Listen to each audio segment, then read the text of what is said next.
Bienvenue à tous et à toutes pour ce temps de culte. Nous nous rassemblons en présence ou à distance pour nous ouvrir à la présence de Dieu, pour nous mettre à l'écoute de sa parole et pour lui rendre grâce à lui, le Dieu de tous, de toutes et de tout. Mais avant toute chose, nous nous rappelons la bonne nouvelle, l'évangile du Christ. C'est que la grâce et la paix nous sont données sans condition par Dieu notre Père. Je vous invite à prier.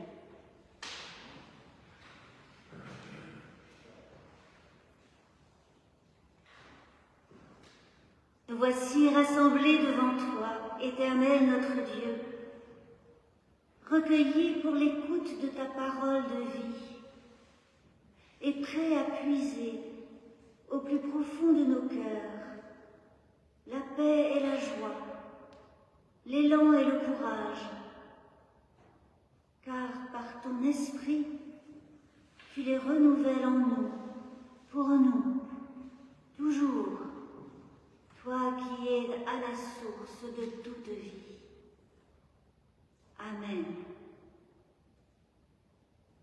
Nous nous levons pour le premier sacrement.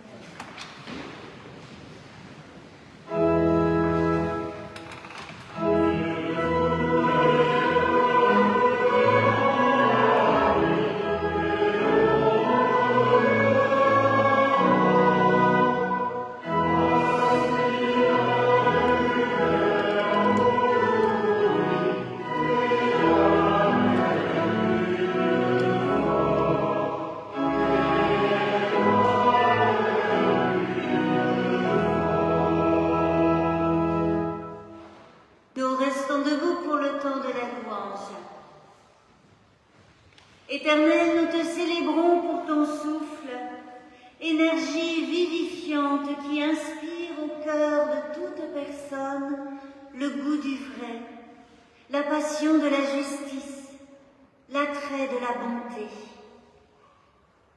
Il a suscité au cours des temps et suscite toujours des prophètes pour contrer la loi du plus fort, pour dénoncer les exactions, pour appeler à un retournement personnel et social. Il incite de génération en génération des êtres et des groupes à se réapproprier l'héritage reçu pour ouvrir à leurs contemporains des chemins d'avenir. Il permet à chaque humain, au cours de son histoire, de franchir des étapes inconnues, de s'aventurer sur des terres incertaines, de traverser des nuits, de traverser des épreuves, de devenir amis pour autrui. Que notre célébration pour ton souffle qui nous inspire soit de lui être disponible en toute notre existence. Loué sois-tu, Dieu de vie. Amen. Et je vous invite à poursuivre la louange avec le chant du psaume 89, les 3 premières strophes du psaume 89, « Je louerai ton amour et ta fidélité ».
écoutons la volonté de Dieu pour nos vies à travers ces paroles du livre des Actes, lorsque Pierre prit la parole et dit « En vérité, je comprends que Dieu n'est pas partial, mais qu'en toute nation, celui qui le craint et pratique la justice est agréé de lui. »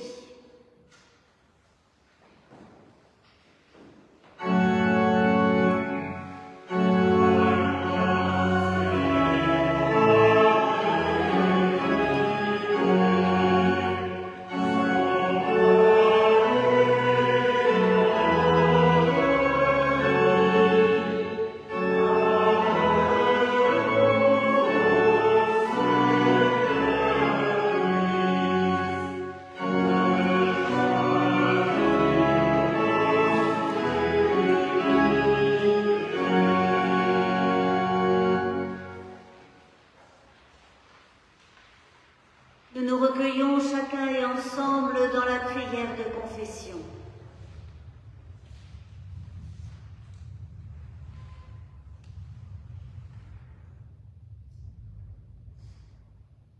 Notre Dieu, nous nous présentons devant toi, reconnaissants de ta présence et conscients de nos manquements à l'égard des autres, de toi et de nous-mêmes.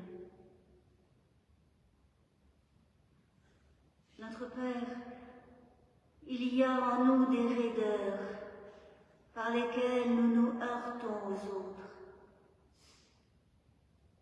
des recoins obscurs où gonflent des peurs, des fractures où nous perdons gratitude et bienveillance, des cicatrices douloureuses d'où coule encore l'amertume.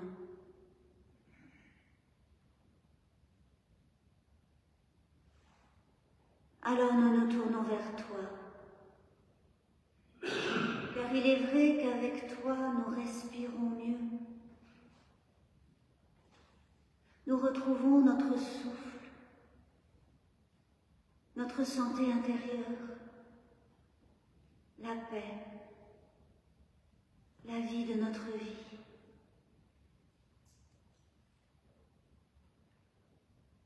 Nous t'en prions, renouvelle en nous le souffle de l'existence et la grâce de ton amour qui libère des peurs et ajuste les relations. Nous t'en prions par Jésus le Christ, notre Sauveur et notre Frère. Amen.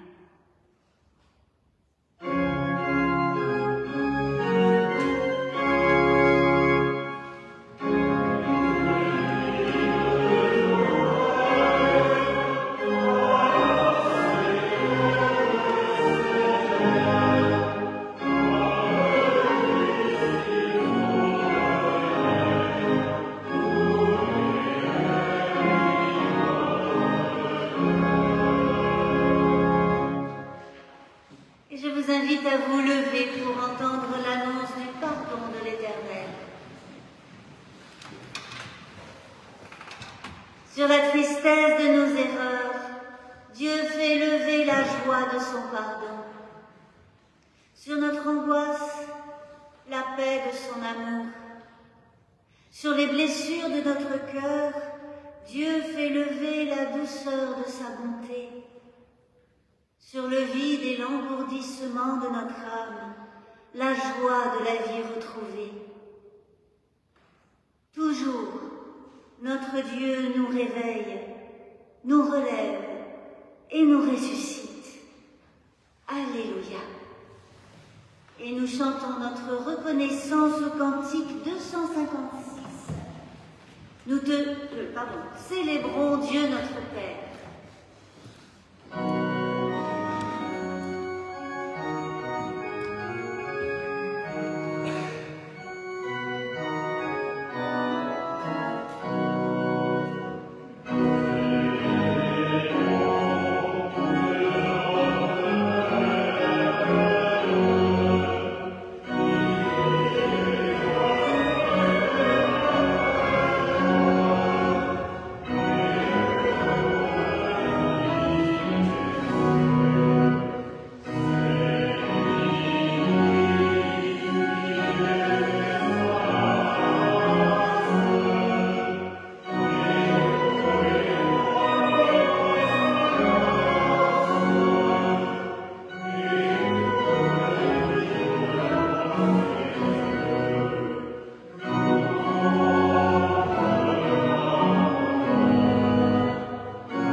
Nous lirons aujourd'hui un des textes proposés à la méditation des églises pour ce jour, mais avant de le lire, nous prions.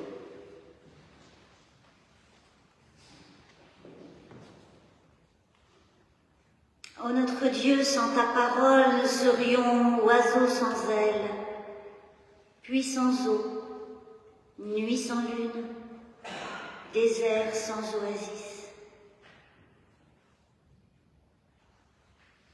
Ô notre Dieu, par ton esprit, fais-nous entendre ta parole au travers des Écritures, afin que nous la recevions comme la vie de notre vie. Amen.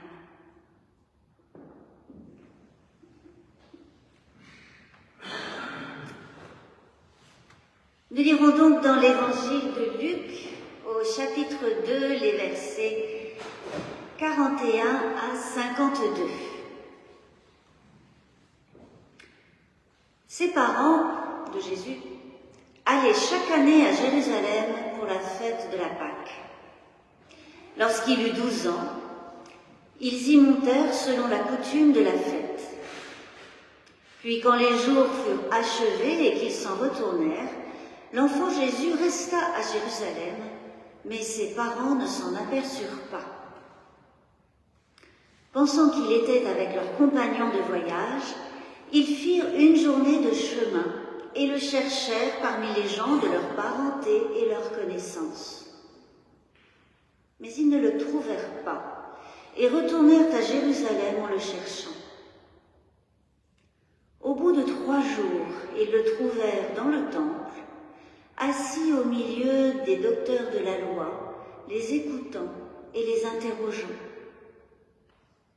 Tous ceux qui l'entendaient étaient stupéfaits de son intelligence et de ses réponses. Quand ils le virent, ils furent ébahis. Sa mère lui dit : « Mon enfant, pourquoi nous as-tu fait cela ? Ton père et moi, nous te cherchions avec angoisse. » Il leur répondit : « Pourquoi, monsieur, me cherchiez-vous ? Ne saviez-vous pas qu'il faut que je m'occupe des affaires de mon père ?» Mais ils ne comprirent pas ce qu'il leur disait. Puis il descendit avec eux à Nazareth. Il leur était soumis. Sa mère retenait toutes ces choses. Et Jésus progressait en sagesse, en stature et en grâce auprès de Dieu et des humains.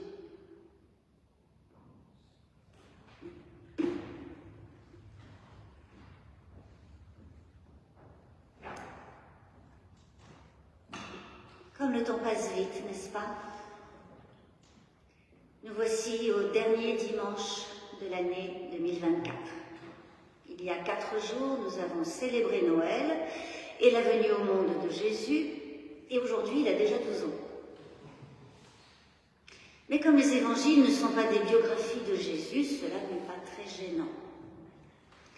Nous pouvons seulement remarquer que Luc est le seul des 4 évangélistes à mettre en scène Jésus entre sa naissance et le début de son ministère. Et ce n'est certes pas que Luc aurait bénéficié d'une source d'information inconnue des 3 autres. En tant que témoignage de foi et passeur de théologie et de christologie, les évangiles ne s'intéressent pas du tout à la biographie de Jésus avec des détails. Car ce n'est pas cela qui aiderait à mieux connaître le Christ, à mieux comprendre ce qu'il est venu apporter, lui, le Christ de Dieu. À vrai dire, nous ne savons pas grand-chose de la biographie de Jésus. Nous ne savons même quasiment rien. Et rien n'est écrit du domaine privé ou intime le concernant, ce qui peut sembler curieux ou frustrant à notre époque fascinée par l'exposition, le dévoilement, la transparence, la mise en scène de soi comme assurance d'existence. Il faut aller du côté d'autres évangiles, ce que l'on appelle apocryphes, parce qu'ils n'ont pas été retenus pour faire partie du Nouveau Testament, pour lire des histoires sur l'enfance de Jésus. Mais des histoires vraiment, des histoires remplies d'éléments merveilleux, propres à marquer les esprits, mais peu propices à nourrir la foi. Par Par exemple, nous lisons dans ces évangiles apocryphes que Jésus façonnait des petits oiseaux d'argile et puis leur donnait vie et les faisait vivre sans voler. Et cela, c'est assez mignon pour dire qu'il est créateur. Mais il y a aussi des histoires plus dramatiques, plus terribles. Par exemple, bousculé par un enfant, Jésus le dessèche sur le champ. Ou encore, lorsqu'un maître d'enseignement lève la main sur lui parce qu'il n'a pas répondu à la question, eh bien cette main se dessèche aussitôt. Ce qui fait dire à Joseph qu'il vaut mieux garder cet enfant à la maison parce que ceux qui le contrarient sont en danger. Vous comprenez qu'il n'y a là que mise en scène d'une projection de toute puissance qui vire forcément au pire. Mais ce qui est mis en avant dans les 4 évangiles, c'est Jésus-Christ toujours en relation.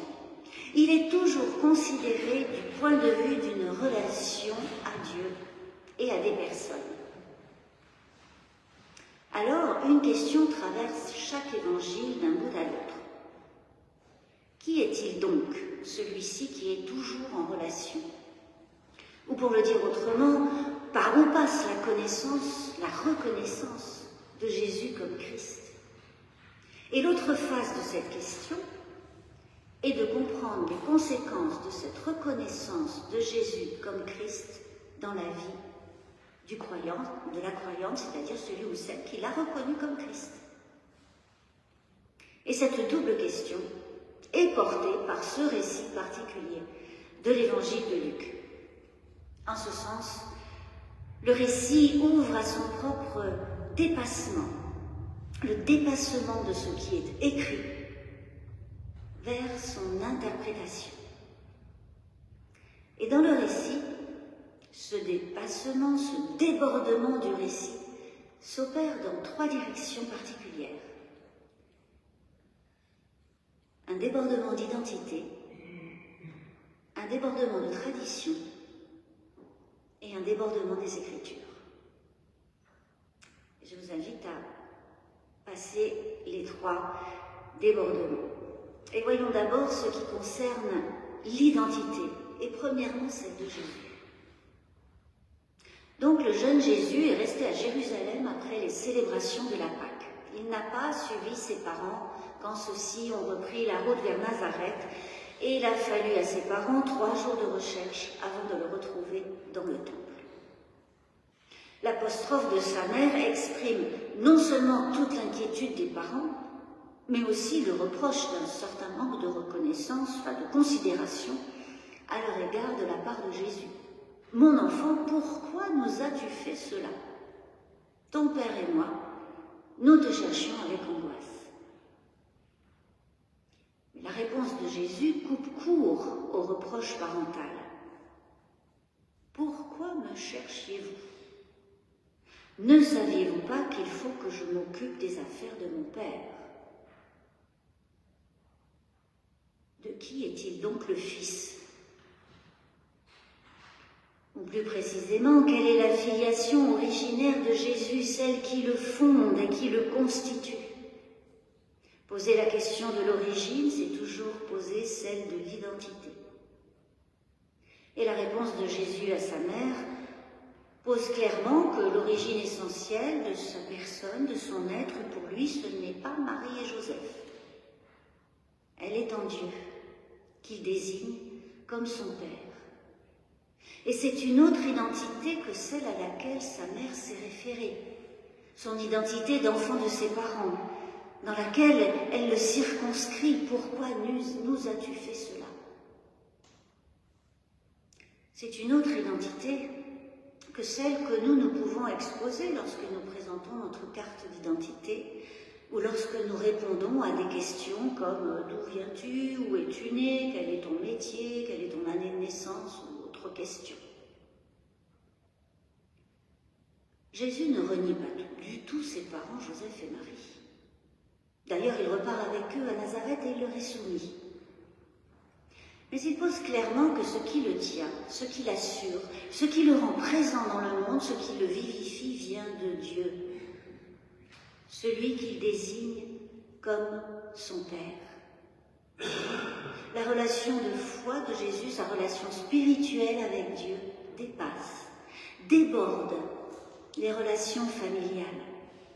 Elle ne les supprime pas, elle ne les dévalorise pas. Il se peut même que ces relations familiales permettent la relation à Dieu.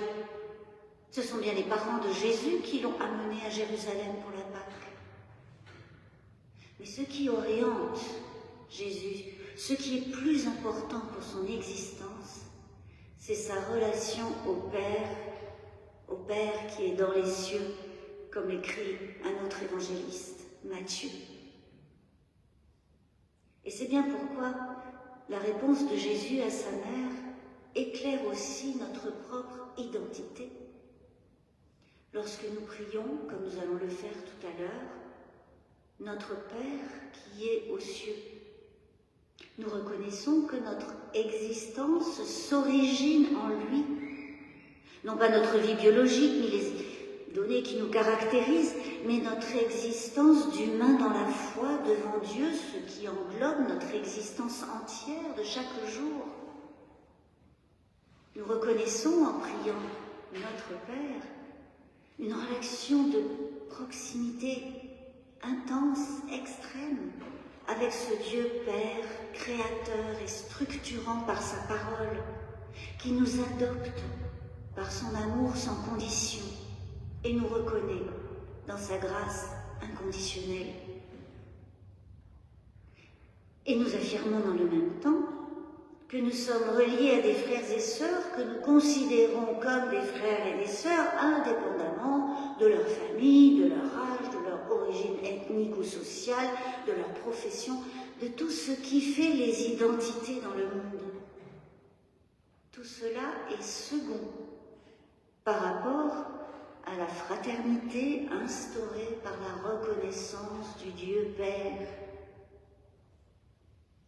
Notre identité véritable, celle qui dit qui nous sommes en vérité, n'est pas écrite sur nos cartes d'identité, ni dans ce que nous donnons à connaître de nous-mêmes, ni dans ce que les autres connaissent de nous-mêmes. Notre identité véritable et inaltérable est inscrite en Dieu, par le Christ qui le fait reconnaître comme origine et sens, ce que signifie sa désignation comme Père. Nos identités mondaines sont ainsi débordées, transcendées, quelle que soit la culture, la langue, l'accent, la situation, la famille et son histoire, car Dieu n'est pas partial. Il n'y a en lui ni favoritisme, ni passe-droit. Et c'est cette impartialité divine qui structure notre être dans la foi et nos relations. Certes, nous marchons sur nos chemins d'existence avec tout ce bagage de notre identité mondaine qui parfois nous rassure et qui parfois empêche ou limite les relations avec les autres et avec Dieu. Cependant, ce bagage n'est pas ce qui nous oriente de manière fondamentale et ultime. Il ne recèle pas ce bagage le sens ni la valeur de notre existence. Et il se peut même qu'en répondant à l'appel de Dieu, en suivant le Christ, nous pouvons aussi dire, nous laissions en route quelques éléments de ce bagage, et cela sans peur et sans risque, puisque notre identité profonde et véritable ne dépend pas d'eux.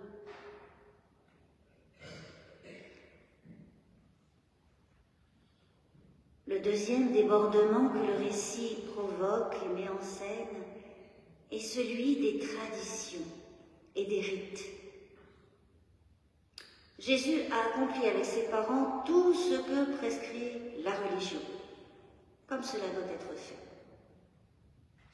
Mais il est resté à Jérusalem pour autre chose, qui ne fait pas partie des rites.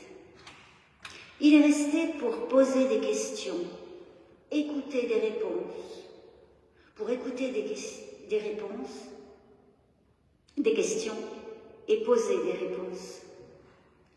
pour un dialogue, pour un échange avec les maîtres de la loi. Parce que les rites et les traditions ne suffisent pas. Il faut leur donner du sens pour garder leur valeur. Et il se peut qu'il faille les dépasser lorsque le sens est tombé. De même qu'il est nécessaire d'expliquer les croyances et de ne pas les confondre avec la foi, pour que la foi ne s'échoue pas et ne devienne pas complètement vague, complètement floue et sans conséquence. Les traditions et les rites ne sont pas à perpétuer de génération en génération, mais à revivifier par chaque génération. C'est un peu comme la mémoire. Et si ce n'est plus possible de leur trouver un sens, de les revivifier, eh bien il vaut mieux les déposer.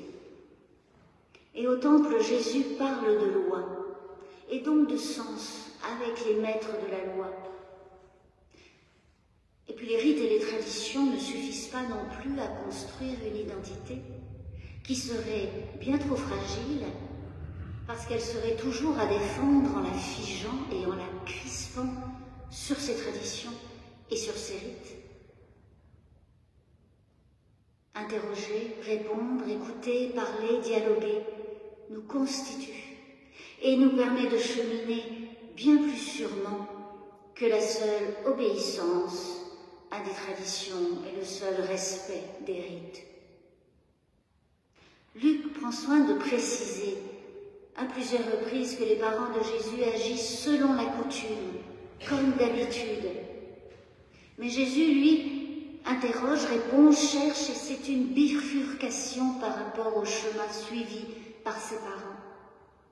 Il s'intéresse aux affaires de son père, ce pourquoi il est dans le temple à parler de loi, c'est-à-dire de volonté de Dieu, c'est-à-dire de ce qu'est un être humain, c'est-à-dire de confiance, d'origine, d'orientation d'existence.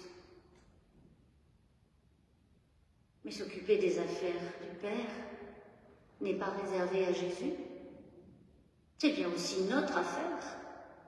À la lumière de l'Évangile, la bonne nouvelle de la reconnaissance inconditionnelle, et c'est bien autre chose que l'obéissance à des règles et des prescriptions. Cette affaire-là, c'est l'affaire de chacun et chacune, articulant la singularité de l'être au dialogue en question-réponse avec d'autres avec lesquels et grâce auxquels nous devenons capables de parler de ce qui nous fait vivre, de notre origine d'être, notre Père, en langage du Nouveau Testament, une manière de parler de la transcendance. Cette transcendance, Dieu, qui est bien au-delà des représentations qu'on se fait de lui, au-delà des institutions qui tâchent d'organiser son culte en rassemblant ceux qui sont en quête de foi et de vie, et bien au-delà des rites et des traditions qui transmettent des convictions et des croyances à son sujet. Le dialogue, la quête de compréhension et de sens, l'interrogation, l'écoute des réponses des autres participent de la libération des personnes par rapport à la réclusion dans des rites, des traditions et des croyances qui parfois, hélas, prennent la place de celui qu'elles devraient désigner ou font écran pour éviter de se confronter et d'être présent dans la réalité. Jésus au temple à 12 ans, c'est une manière pour Luc de signifier déjà l'œuvre de libération des sujets, des personnes, qui sera l'œuvre de Jésus adulte dès le chapitre 4. Ça passe très vite. Enfin, le troisième débordement est celui des Écritures. Ce sera plus rapide puisque nous avons déjà vu qu'un texte biblique est débordé par ses interprétations et que dialoguer, écouter, répondre, chercher permet d'être relié par la reconnaissance à la transcendance et aux autres et ainsi de déborder de soi-même, d'être transporté plus loin que soi-même. Même si Jésus, dans le récit, finit par suivre ses parents et leur être soumis, Luc a donné un indice important.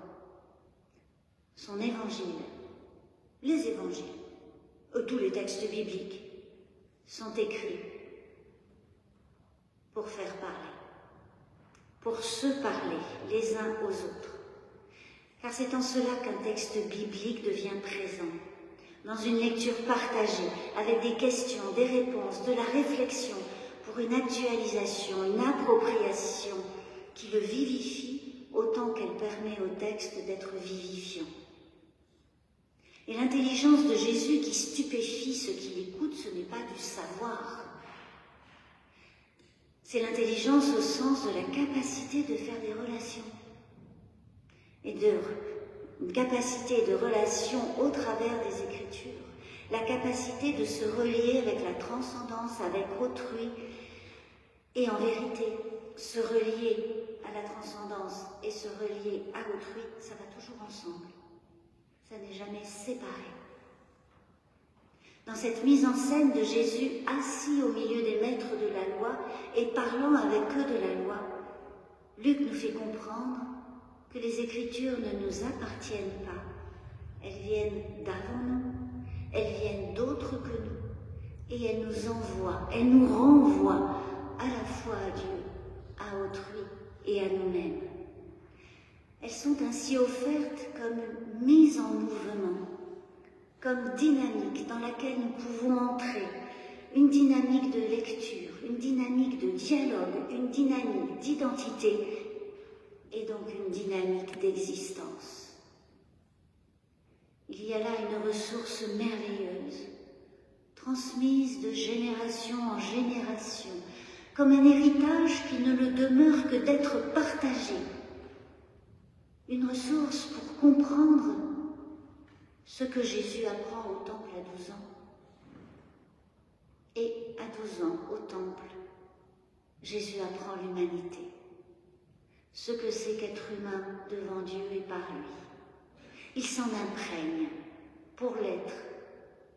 Et lui, le Christ de Dieu, sera humain en plénitude. Et nous pouvons aller et devenir à sa suite, et à n'importe quel âge, quelle que soit notre identité dans ce monde. Il y a 4 jours à Noël, nous n'avons pas célébré l'anniversaire de Jésus, mais nous avons célébré qu'en cette naissance d'il y a bien longtemps, c'est le Christ qui vient naître en nous, alors qu'il grandisse. Qu'il grandisse. Amen.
invite à vous lever pour entendre et pour vous associer, si vous le voulez, à la confession de foi.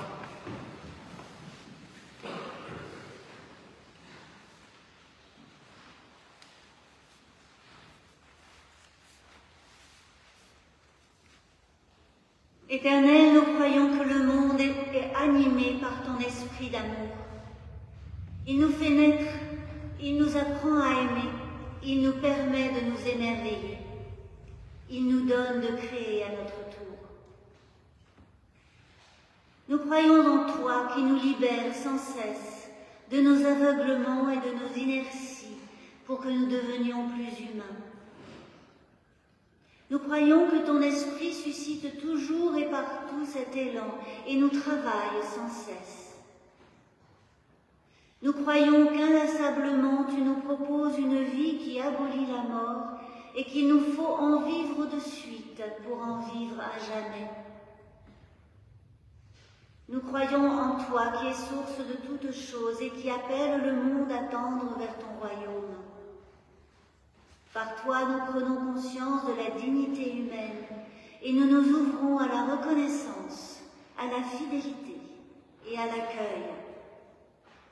Ainsi, en toi, nous ressuscitons à la vraie vie.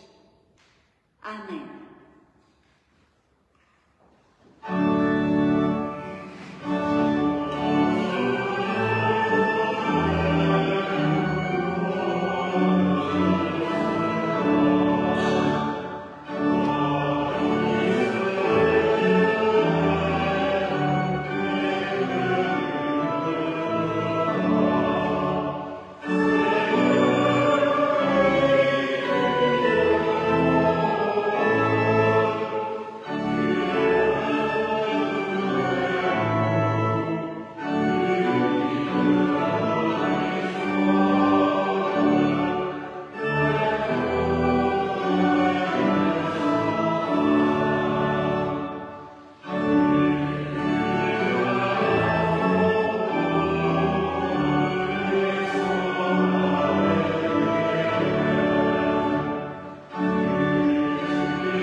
Voici le temps des annonces. Puisque c'est dimanche, c'est le jour de la collecte au profit de l'épicerie solidaire de la Croix-Rouge du 11e arrondissement. Une collecte qui aura également lieu dimanche prochain. Donc vous pouvez apporter ce qui est indiqué sur les affiches dans l'entrée du temple ou d'autres produits non périssables et pas en vrac. Voilà. Dans la semaine, il y aura jeudi la pause spirituelle à 12h30 dans le temple jusqu'à 13h30. Comme c'est les vacances et parce que également je serai absente la semaine prochaine, il n'y aura pas d'autres activités au foyer de l'âme. Et dimanche, mais dimanche, il y aura bien sûr le culte le 5 janvier, ce sera l'année prochaine. Et ce sera un culte à deux voix, puisque c'est Mathias Bedabella qui prépare et qui dira la prédication, et Françoise Ziquel qui prépare et dira la liturgie, puisque l'un et l'autre ont été appelés à ce service, comme l'ont été appelés Adrienne, Hélène pour la prédication, ou Isabelle déjà précédemment pour la liturgie, et nous leur sommes reconnaissants d'assurer ce service. Ce sont les derniers jours vraiment vraiment les derniers jours avant le 31 pour remettre votre demande d'inscription comme membre de l'association cultuelle, si vous ne l'avez pas encore fait. Les feuilles de demande sont sur la table au fond du temple. Et puis je voulais vous donner aussi quelques nouvelles de l'entraide pour vous dire qu'un don pour Mayotte a été envoyé par l'entraide du foyer de l'âme via le service Solidarité protestante de la Fondation du protestantisme. Et que ce don cette année s'ajoute à 3 dons précédemment déjà versés. Un pour l'hôpital anglican de Gaza, un hôpital qui est géré en fait par l'Église baptiste, qui a repris en juillet dernier son fonctionnement après avoir été sévèrement bombardé puis fermé en juillet 2023. Il a repris son service en octobre 2024, un service limité, mais en tout cas avec les dons de différentes œuvres et mouvements, et cela par l'intermédiaire de l'association chrétienne en Orient, dont un précédent exemplaire du foyer de l'âme vous avait donné connaissance. Il y a eu également une aide versée au synode arabe qui regroupe des églises protestantes au Liban pour l'aide aux réfugiés libanais après les récents bombardements et évacuations de population. Et puis il y avait eu un peu précédemment un don versé à l'église protestante évangélique espagnole suite aux inondations de la région de Valence. Donc ça a été 4 dons exceptionnels versés par l'entraide dans cette année 2024. Est-ce qu'il y a d'autres annonces à partager? Alors, s'il n'y en a pas, nous partageons une œuvre de solidarité qui est aussi un geste de confiance et de louange. C'est le moment de l'offrande. Votre offrande grâce à laquelle le foyer de l'âme peut assurer sa mission. Pendant cette offrande, je vous invite à chanter au cantique 266, « Ô Jésus mon frère », et nous nous levons pour chanter.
nous nous réunissons dans la prière d'intercession.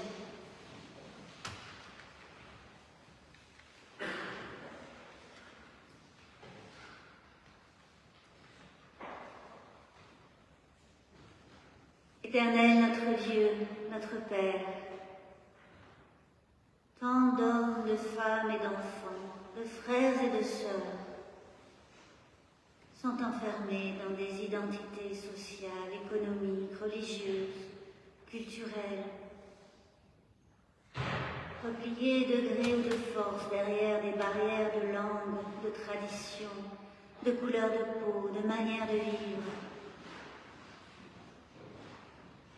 Et leurs vies sont déjà comme tracées à l'avance, et ce n'est pas juste.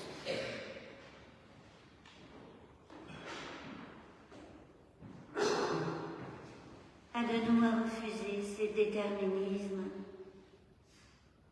à parler et agir en faveur de la dignité de tous et toutes, inconditionnellement.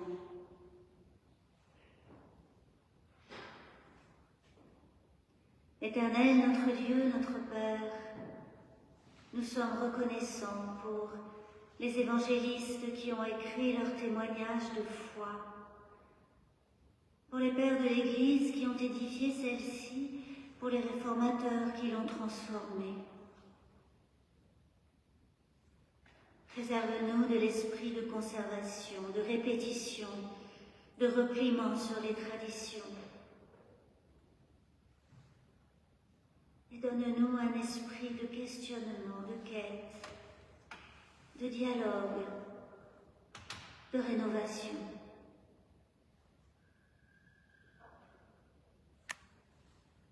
Aide-nous à ne pas considérer les Écritures comme notre possession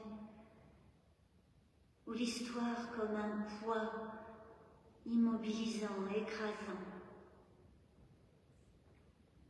Mais apprends-nous à partager généreusement et dans la joie ce qui est richesse et ressources d'humanité, d'existence.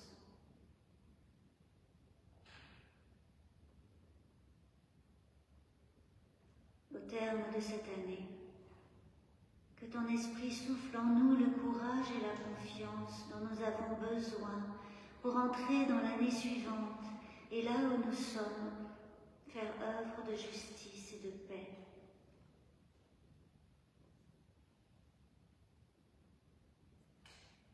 Parce qu'il y a tant de violence et de haine dans ce monde, nous ouvrons notre prière à celles et ceux qui sont en détresse, en souffrance, emportés, engloutis, au désespoir.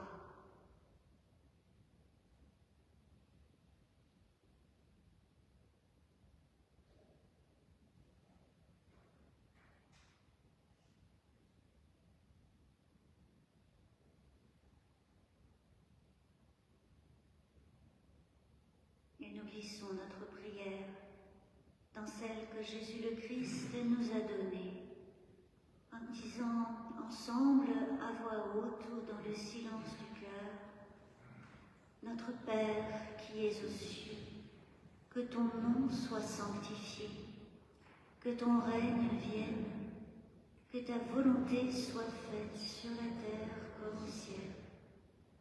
Donne-nous aujourd'hui notre pain de ce jour. Pardonne-nous nos offenses, comme nous pardonnons aussi à ceux qui nous ont offensés.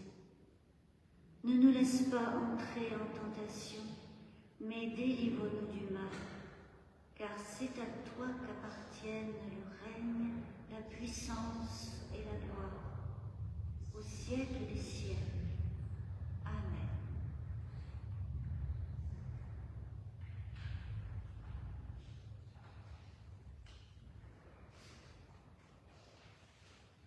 Je vous invite à vous lever pour entendre l'exhortation et puis nous chanterons le dernier spontané avant la bénédiction. Notre cheminement est toujours porté par une promesse, la rencontre avec Dieu qui donne sens à nos vies. Et cette rencontre se fait dans le tissage des paroles humaines qui disent un peu qui est Dieu. Elle se fait dans les visages d'hommes et de femmes en qui nous reconnaissons un frère, une sœur, dans tous les mots de la Bible qui disent l'amour de Dieu pour chaque être humain.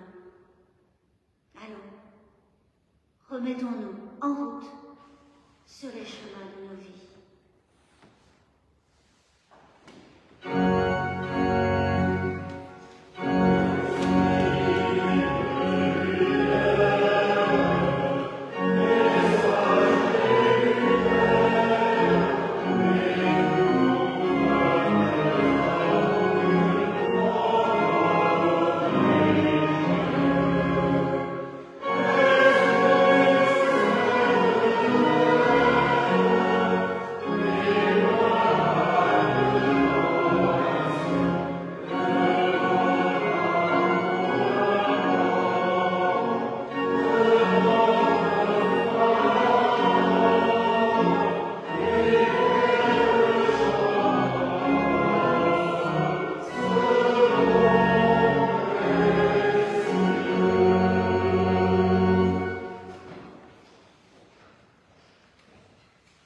Amis, frères et sœurs, l'Éternel vous bénit.